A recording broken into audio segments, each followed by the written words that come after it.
En el principio, cuando el universo era un lienzo vacío y el tiempo aún no comenzaba a correr, existía la palabra.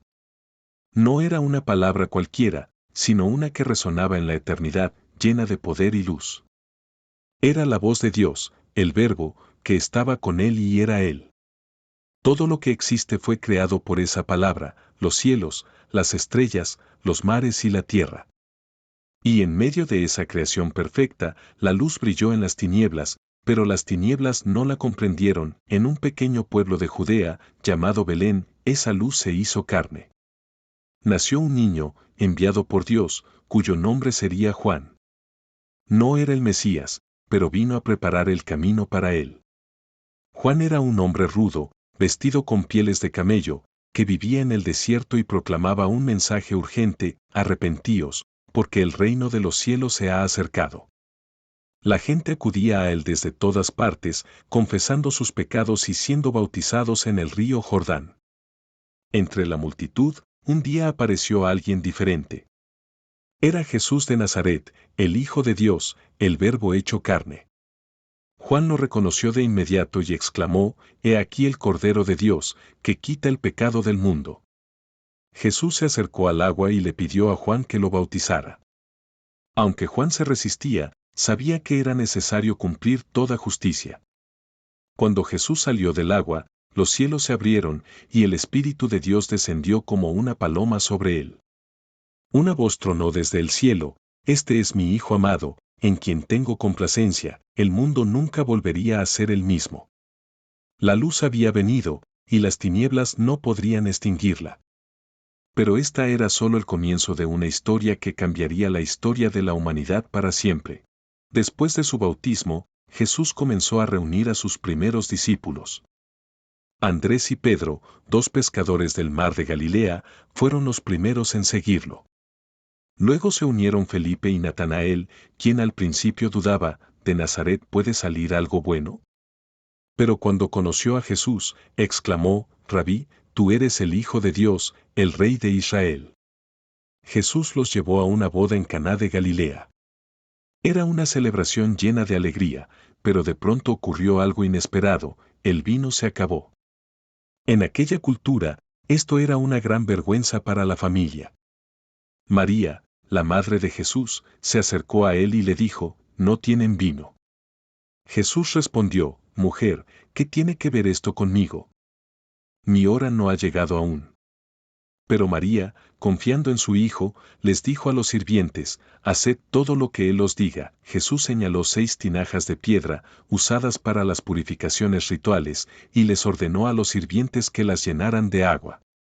Cuando lo hicieron, Jesús les dijo: «Sacad ahora y llevadlo al maestresala». El maestresala probó el agua convertida en vino y se asombró: «Este es el mejor vino».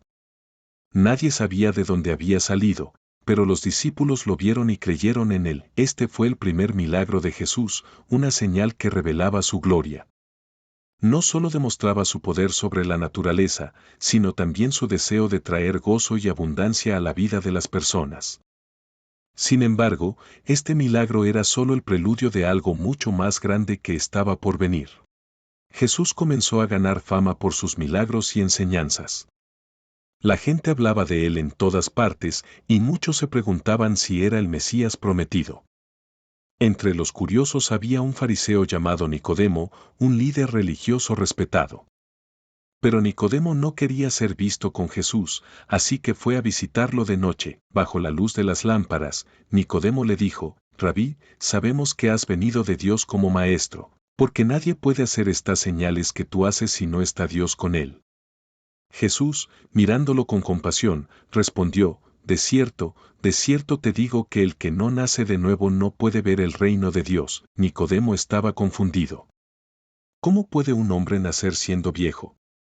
¿Acaso puede entrar por segunda vez en el vientre de su madre y nacer? Jesús le explicó: el que no nace de agua y del Espíritu no puede entrar en el reino de Dios. Lo que es nacido de la carne, carne es, y lo que es nacido del Espíritu, Espíritu es. Luego, Jesús le habló de su misión: porque de tal manera amó Dios al mundo, que ha dado a su Hijo unigénito, para que todo aquel que en él cree no se pierda, mas tenga vida eterna. Nicodemo escuchó en silencio, sus ojos reflejaban una mezcla de asombro y duda. Aunque no entendía todo, algo en las palabras de Jesús resonaba en su corazón. Esa noche, Nicodemo se fue a su casa con más preguntas que respuestas, pero una semilla había sido plantada en su alma. Mientras caminaba por las calles oscuras de Jerusalén, no podía dejar de pensar en las palabras de Jesús: el que hace la verdad viene a la luz, para que sea manifiesto que sus obras son hechas en Dios. Discípulos. Jesús decidió viajar a Galilea, pero para llegar allí, tuvo que pasar por Samaria. Era un camino que muchos judíos evitaban, pues los samaritanos eran considerados impuros. Sin embargo, Jesús no seguía las convenciones humanas. Al mediodía, llegó a un pozo en Sicar, cerca del campo que Jacob había dado a su hijo José. Cansado del camino, se sentó junto al pozo. Mientras sus discípulos iban al pueblo a comprar comida, una mujer samaritana se acercó a sacar agua. Jesús, rompiendo todas las barreras culturales, le dijo: «Dame de beber». La mujer, sorprendida, respondió: «¿Cómo tú, siendo judío, me pides de beber a mí, que soy samaritana?». Jesús le dijo: «Si conocieras el don de Dios, y quién es el que te dice, dame de beber, tú le pedirías a él, y él te daría agua viva». La mujer, confundida, preguntó: «Señor, no tienes con qué sacar agua, y el pozo es hondo. ¿De dónde, pues, tienes esa agua viva?». Jesús le respondió: «Cualquiera que beba de esta agua volverá a tener sed, pero el que beba del agua que yo le daré no tendrá sed jamás, sino que el agua que yo le daré será en él una fuente de agua que brote para vida eterna». La mujer, intrigada, le dijo: «Señor, dame esa agua, para que no tenga yo sed ni venga aquí a sacarla». Entonces Jesús le dijo: «Ve, llama a tu marido y ven acá».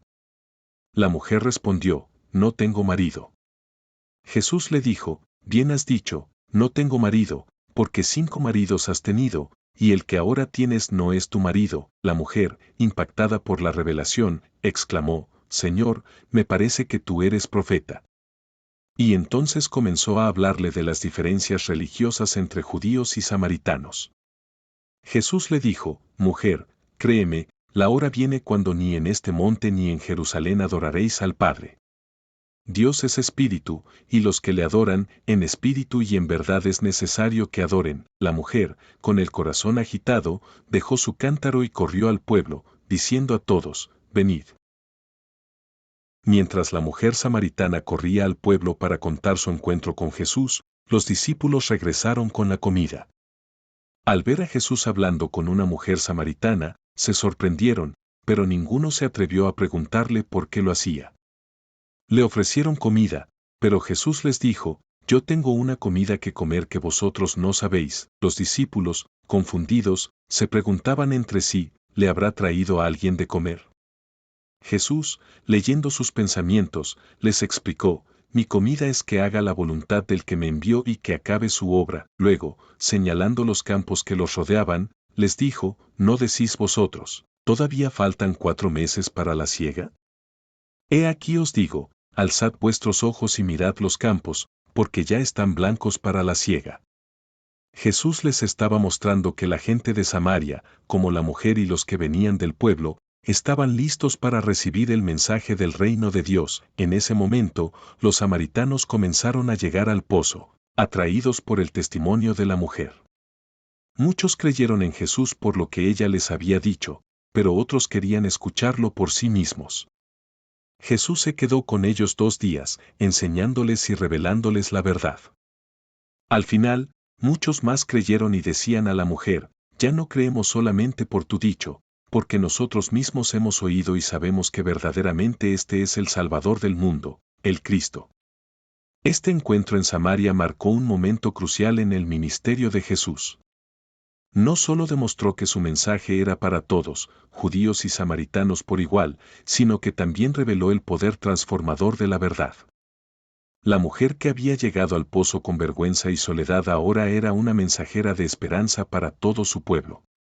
Después de estos eventos, Jesús cruzó el mar de Galilea, y una gran multitud lo seguía porque habían visto las señales que hacía en los enfermos. Al ver a tanta gente, Jesús subió a un monte y se sentó con sus discípulos. La Pascua, la fiesta de los judíos, estaba cerca. Jesús, mirando a la multitud, le dijo a Felipe, ¿de dónde compraremos pan para que coman estos? Esto lo dijo para probarlo, pues él sabía lo que haría. Felipe respondió, 200 denarios de pan no bastarían para que cada uno de ellos tomara un poco. Entonces Andrés, el hermano de Simón Pedro, dijo, aquí hay un muchacho que tiene 5 panes de cebada y 2 pececillos, ¿pero qué es esto para tantos? Jesús les dijo, haced recostar a la gente. Había mucha hierba en aquel lugar, y se recostaron como 5.000 hombres. Jesús tomó los panes, dio gracias y los repartió entre los que estaban recostados. Hizo lo mismo con los peces, y todos comieron hasta saciarse. Luego les dijo, recoged los pedazos que sobraron, para que no se pierda nada. Recogieron 12 cestas llenas de pedazos. La gente, al ver esta señal, decía, verdaderamente este es el profeta que había de venir al mundo.